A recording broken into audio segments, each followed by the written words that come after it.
Ok, bon, Audrey, Jérôme, c'est dur parce que vous êtes la seule chose qui sépare l'auditoire du buffet. Donc beaucoup de pression, et en plus vous êtes deux. On va pas parler beaucoup parce que... Moi, ce que j'aimerais pour commencer, c'est tout simple quand même, c'est de vous présenter un peu et puis de nous dire Trocoris, qu'est-ce que c'est? Bonsoir à tous. Alors moi je m'appelle Audrey, j'ai 27 ans et j'ai fait l'école de commerce de Grenoble, comme Pierre tout à l'heure. En dernière année j'ai fait le master spécialisé entrepreneur et pendant cette année on était 5 à travailler sur l'idée de Trocoris. Est-ce qu'on allait le faire, est-ce qu'on allait pas le faire finalement?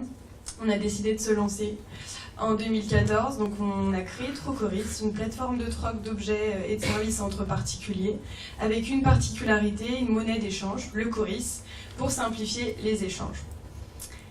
Je te passe la parole pour la suite. Donc Jérôme Guillemin, j'ai le même parcours qu'Audrey, donc je vais passer, comme ça on sera plus rapidement plus fait. Donc pour reprendre la suite de l'histoire de Trocoris, donc on a créé en effet en 2014. On a avancé, on a pas mal été accompagné au départ par Incubagem. Ensuite, on a été incubé également donc sur l'aspect ESS, donc économie sociale et solidaire de notre projet, par Entropia et SEC, donc une autre école de commerce. Et enfin, par Réseau Entreprendre, donc financièrement, nous en tant que porteurs de projet, et également, bien sûr, humainement, et ce qui nous a beaucoup aidé aussi sur la fin de l'histoire. Et on a on s'est planté très récemment. On est liquidé officiellement, enfin pas encore, du coup on est en cours de liquidation, pardon, depuis le 22 novembre 2017. Donc c'est très très récent. Voilà. Ok, merci. Donc au début, vous commencez à lancer le projet, vous êtes accompagné, vous avez pas mal d'accompagnement, c'est ce que j'entends en tout cas, vous êtes loin d'être tout seul. Vous avez commencé forcément par rencontrer un certain nombre de premiers succès, des trucs qui vous ont donné la patate. C'est difficile comme question parce que pour l'instant je vois beaucoup de choses négatives. Au tout départ, l'incubation de GEM, ça a été ce qui nous a lancé, nous donnait l'envie de continuer l'aventure. Ensuite, Réseau Entreprendre, parce que c'était une énorme étape. On a travaillé plus de 6 mois sur l'acceptation de notre dossier. Et puis on a eu un comité de sélection très nombreux et avec beaucoup de questions très intenses. Et on est passé à l'étape suivante. Et puis après, il y a eu différents concours. Et puis le passage à l'ESSEC, c'était aussi une belle étape. Donc pas mal de belles réussites. Peut-être au niveau des chiffres, des petits paliers, tu as des petites choses à... 30 000 utilisateurs, plus de 5 000 trocs effectués. Voilà, il y a des chiffres qui sont en effet plutôt bons, mais voilà, avec quand même un résultat à la fin qui est celui de s'arrêter. Ok, donc vous avez ces premiers chiffres, cette première traction. Oui. Et ensuite, l'enjeu, c'est de financer la société. Donc à ce moment-là, vous commencez à aller frapper à quelques guichets. Et vous avez des réponses positives en plus. Vous nous dites? Alors sur la partie financement, on a commencé donc avant même la première étape, la première création du site web, par une campagne de crowdfunding, donc là toute simple, KissKissBankBank, donc sur de la donation. Ça nous a permis de récolter les tout premiers fonds. Ensuite, on est passé, donc la démarche Réseau Entreprendre étant assez longue, mais en même temps très intéressante, on l'a tout de suite enchaîné, même avant la création du site. Ça nous a permis d'avoir l'accompagnement Réseau Entreprendre, l'emprunt bancaire qui est lié à l'accompagnement Réseau Entreprendre. Ensuite, on a été accompagné par la BPI sur toute la partie innovation du projet. Donc l'innovation, il y avait de l'innovation d'usage avec la monnaie, qui était une monnaie alternative, mais également technique avec des algorithmes sur notre site qui permettaient un peu à l'image des sites de rencontre de rapprocher des troqueurs au profil identique. Voilà. Donc on a eu, en tout, ça représente 350 000 € à peu près au total sur toute la durée de la structure. En sachant que la dernière subvention qu'on a eue, oui, parce que en fait justement la raison pour laquelle on a arrêté, c'est la durée assez longue d'une subvention qu'on a obtenue en décembre 2016 et qui n'est jamais arrivée, enfin qui devait arriver en janvier 2017 et qui n'est jamais arrivée. 250 000 €. Donc on avait lancé pas mal de plans si vous voulez, sur 2017, qui ont été tout de suite coupés en fait. Donc voilà. Du coup, pour rebondir là-dessus, parce que ça fait sens, tu me coupes si c'est trop long. Justement, on n'a pas eu ces 150 000 €, mais ce qu'il faut savoir, c'est que c'était prévu dans notre package de levée de fonds. Donc finalement, nous, on a loupé la première marche de notre première levée de fonds, puisqu'on avait intégré ces 150 000 € en effet levier au package total. Et donc quand vous allez voir vos investisseurs potentiels et que vous leur dites que finalement le package total ne sera pas suivi, ils font la grimace. Et donc du coup, voilà, on a planté et on a décidé finalement de fermer. C'était une prise de décision aussi d'arrêter. Ok, donc très clairement, vous avez dit, regardez, il y aura un bel effet de levier, et puis quelques mois après, vous avez rappelé les gens qui vous avaient dit, bah ouais, on est prêt à venir, mais bon, vas-y, confirme-moi quand même. Vous les avez appelés, puis vous leur avez dit, bah finalement, non, il n'y aura pas d'effet de levier. C'est ça que je comprends. Quand est-ce que vous avez réalisé que peut-être il fallait arrêter d'attendre les délais de paiement de l'administration ? Bon, au mois de juin, on va dire que le moral était au plus bas. Et on s'est dit, bon, il faut vraiment qu'on pense à si on continue ou pas, qu'on relance le ministère de l'Environnement, pour ne pas le citer. Et c'est à ce moment-là où on s'est dit, bon, dans quelques mois, s'il n'y a pas de changement, on arrête, puisqu'en fait, en plan B, il y en avait difficilement d'autres. Parce qu'en plus, la difficulté, c'est qu'on est quand même sur un modèle web de communauté, donc au niveau du modèle de rémunération qui est quand même assez compliqué. Et donc oui, mois de juin, c'était vraiment là où on était au plus bas. Je rajouterais juste que heureusement, en fait, la décision, en effet, elle a été prise au mois de juin. Par contre, heureusement qu'on a eu notre accompagnateur Raison Entreprendre, parce que je pense qu'on était deux personnes très optimistes de base, avec beaucoup de résilience, justement, et que honnêtement, je pense que s'il avait fallu vendre tout ce qu'on avait, même si on n'a pas grand-chose, on l'aurait fait pour continuer. Et en fait, on va dire, à froid, il nous a fait poser comme ça sur le papier, ça paraît pas grand-chose, mais une deadline, en disant si là vous n'avez pas cette subvention-là, qu'est-ce que vous faites? Et on a posé cette date-là, et on s'y est tenu à un mois après. Voilà. Ok, bravo. Je vais poser une question que ça se trouve, elle sera posée. Peut-être que personne n'osera la poser, donc je vais la poser moi, parce que je peux me permettre. Vous êtes en couple, l'entreprise et à la ville. En juin, là, quand vous dites on va arrêter, Audrey devait se dire c'est de ta faute, Jérôme, forcément, enfin, t'as fait n'importe quoi, ou l'inverse. D'ailleurs, pourquoi t'as pas relancé le ministère, et d'ailleurs, pourquoi on n'a pas mobilisé ces subventions, le banquier il avait ouvert une porte, tout ça, machin, mais ça a duré 10 jours, tout ça. Vous vous êtes mis sur la gueule? En plus, on est gueulard, alors ça aurait fait du bruit dans tout Grenoble. Non, on s'en est voulu à nous, on s'est pas rejeté la faute. Non, je pense que la création d'entreprise, finalement, ça nous a rendus plus forts. On avait déjà travaillé ensemble, donc on se connaissait très bien. Non, le fond du fond, c'est au moment de fermer, c'est les reins solides au niveau financier qui ne l'étaient pas. Et c'est aussi une compréhension totale de ce que vit l'autre, hein, la déprime, l'envie de regarder Netflix toute la journée, de rester au fond de son lit. Ça, c'est un point positif. L'aspect négatif, c'est, comme tu le disais toi, Pierre, d'avoir quelqu'un qui nous permet d'avoir un autre regard et de positiver un peu plus. Et en plus, Cuba, c'était très loin pour nous, parce qu'on était plutôt à moins 200 sur nos comptes respectifs. Donc voilà, c'était plus ça. Après, dans la création, cette complémentarité, cette confiance, c'était essentiel pour nous. Enfin, pour moi, en tout cas. Désolé, non, on ne s'est pas tabassé. Ok, enfin j'entends deux choses. La première, c'est que si tu entreprends avec ton conjoint, il vaut mieux que ton conjoint soit riche. Ouais. Et la deuxième, c'est que quand tu déprimes au fond de ton lit, si tu es avec ton conjoint, c'est mieux. Ouais. Ok. Donc en novembre, vous liquidez. C'était le 22 novembre. 22 novembre, vous allez au tribunal de commerce. Ok.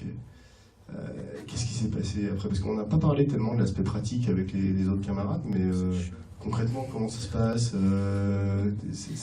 Comment ça se passe? Et puis comment vous le vivez quand vous rentrez le soir? À part vous bourrer la gueule, vous faites quoi? Moi, je vais laisser répondre Jérôme sur la partie des étapes. Moi, juste le moment qui m'a le plus marqué, où j'ai pleuré toutes les larmes de mon corps, c'est à la sortie du tribunal de commerce. Ça me touche encore d'en parler. J'avais 3 juges en face de moi et je m'étais dit, c'est bon, je l'ai accepté, je vais pouvoir passer à autre chose, ça va être très rapide. Et on nous a demandé de descendre un peu le pitch de l'histoire de Trocoris. Et j'ai pas été capable de trop parler, j'ai laissé Jérôme parler parce que j'en étais pas capable. Et puis à la fin, le juge principal m'a dit Mademoiselle, et je l'écoutais plus en fait, il m'a dit Mademoiselle, la porte est très lourde derrière vous. Attendez, on va vous ouvrir. Et en fait, j'étais tellement dans il faut que je sorte de cette salle que j'ai ouvert la porte très violemment et je suis sortie. Et du coup, ça l'a fait rire parce que je pense que il s'est dit qu'à ce moment-là, j'étais plus du tout avec eux. Donc voilà, c'était 10 minutes top chrono de présentation et partir. Et c'était les 10 minutes les plus difficiles de ma vie. Donc sur le processus, en tout cas nous, ça a été relativement simple.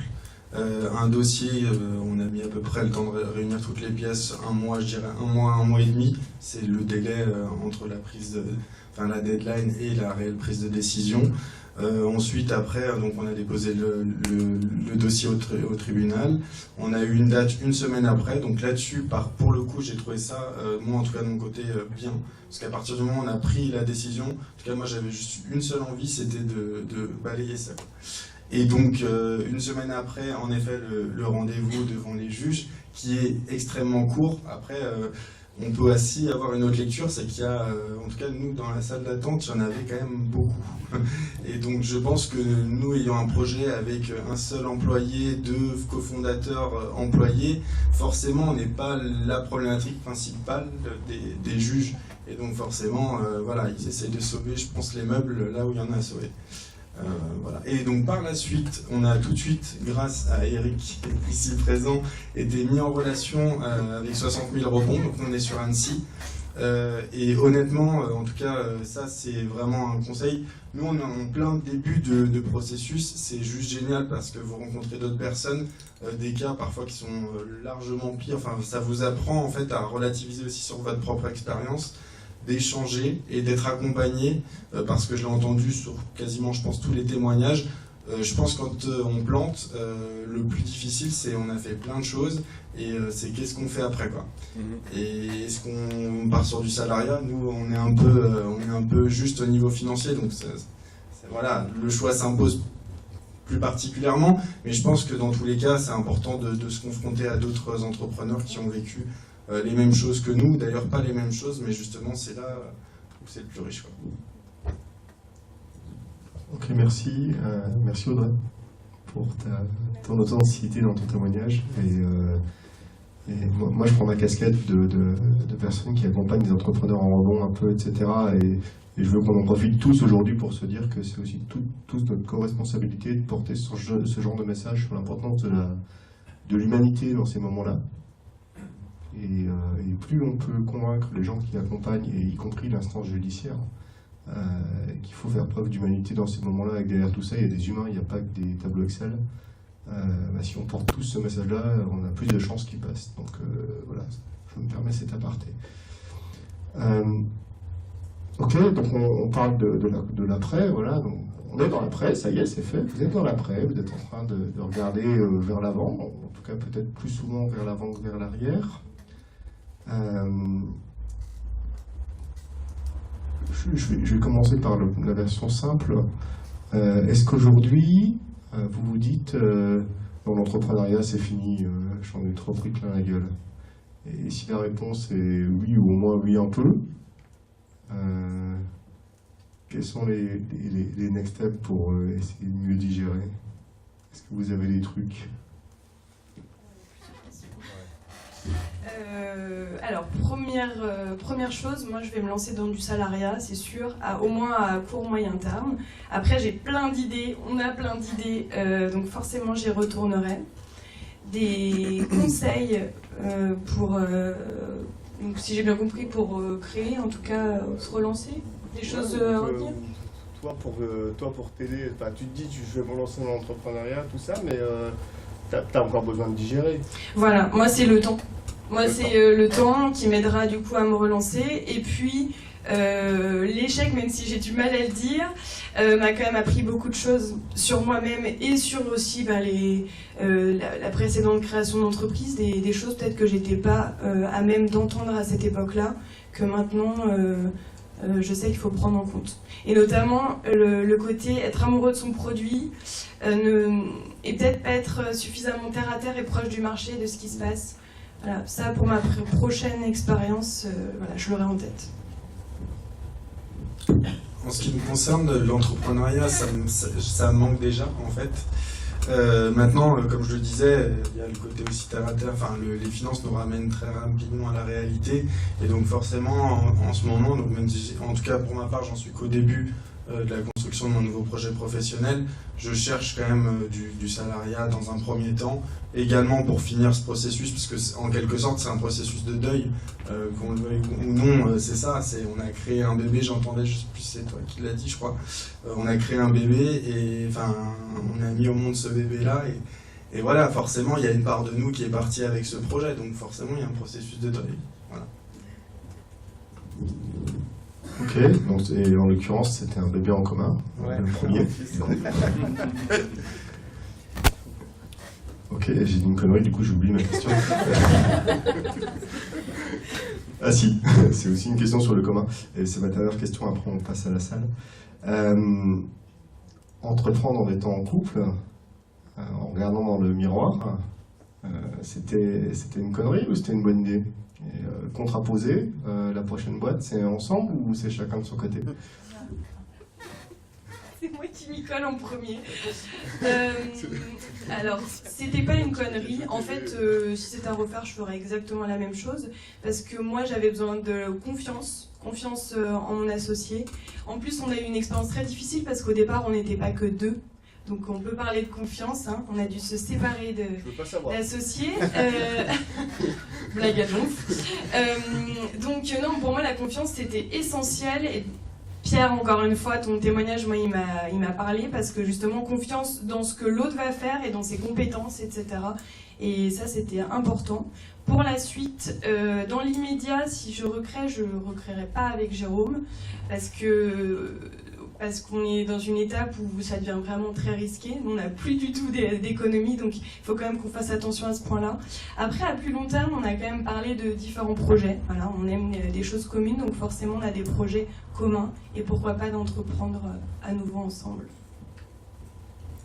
Elle a tout dit, hein, du coup, c'est vraiment la même chose, quoi. Là, la réalité est devant nous, et donc forcément pas du tout de suite. Après, dans un second temps, pourquoi pas. Ok, merci. Il y a un petit côté jeu télé, il faut vérifier s'ils donnent la même réponse tous les deux. Ok, les questions dans la salle. Je sens qu'il y a l'appel du ventre là, non ? Ouais, vas-y Pierre. Bah, je sais pas, on parle du salariat comme si c'était le grand démon. Pourquoi pas aller bosser dans des startups salariés? Donc la question c'est, on parle du salariat comme si c'était le grand démon, mais pourquoi pas aller bosser dans des startups en tant que salarié? Moi j'ai une réponse. Moi, ce sera non. Pourquoi Pourquoi c'est non? C'est juste que moi j'ai besoin de changer d'univers. Voilà. C'est pas que j'ai pas aimé la start-up. Au contraire, moi ce que j'aimais dans le fait de créer mon entreprise, c'était de créer une culture d'entreprise. J'ai adoré faire les recrutements, j'ai adoré faire l'intégration et tout ça. Mais non, j'ai besoin de voir autre chose. Donc moi, ça sera plutôt grand groupe ou PME, dans une activité différente, si possible pas du web. Voilà. C'est juste ce besoin de créer quelque chose de nouveau, de m'investir dans quelque chose de totalement différent. En ce qui me concerne, pourquoi pas. Clairement, j'ai déjà recherché et fait une shortlist des startups qui m'intéressaient, mais oui, totalement. Je suis d'accord avec toi là-dessus. Ok, bah du coup je vais faire la réponse que vous n'avez pas donnée. Si ton but c'est de te refaire la cerise financièrement, il y a des endroits où ça paye mieux. Oui et non. C'est pas vrai. Ok, une autre question? Ouais, ça dépend. Si t'es développeur et qu'ils ont levé, ça peut aller.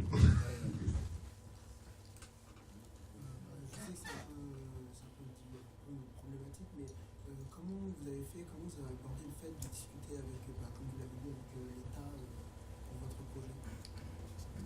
Ok, la question c'est comment ça s'est passé les discussions avec l'État sur les aspects subventions autour de votre projet? C'est ça? Pas très bien. Donc c'était pas une discussion en fait, parce que c'était de manière unilatérale. Donc on a signé une convention qui a été changée 2 semaines après. Il y avait un article qui stipulait très clairement que en fait, justement, cette même convention pouvait être modifiée de manière unilatérale, mais bien sûr de leur côté. Donc non, en fait, il n'y a pas du tout eu de débat avec le ministère. D'autant plus que souvent, ils prennent leurs précautions. Et là, dans le cas précis, ils avaient créé un incubateur qui s'appelle la Green Tech Verte, dont on faisait partie. Et donc en fait, si tu veux, les fonds étaient détenus par le ministère, mais donc l'incubateur, c'est l'incubateur qui nous payait officiellement. Enfin, donc en fait, on n'était jamais en relation avec les décideurs. On était malheureusement pour, en tout cas, cet incubateur-là, directement en relation avec eux, quoi.